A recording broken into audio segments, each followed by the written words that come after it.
আসসালামু আলাইকুম বন্ধুরা, আপনারা কেমন আছেন? আশা করি সবাই ভালো আছেন।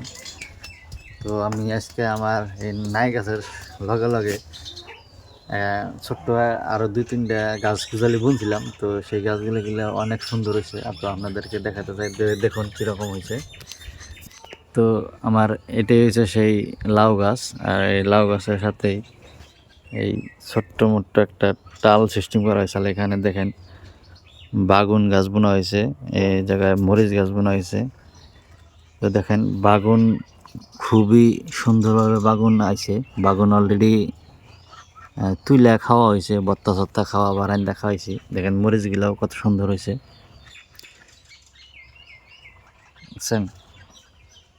এই বাগুন টাল আর মরিচ টালের লগে সাইড দিয়ে এই জ্বর গাছ কয়টা বুনা দেওয়া হয়েছিল। এখানে আলু বুনা হয়েছিল। দেখেন খুবই সুন্দর হয়েছে। গাছগুলো গেলে দেখতেও খুব চমৎকার।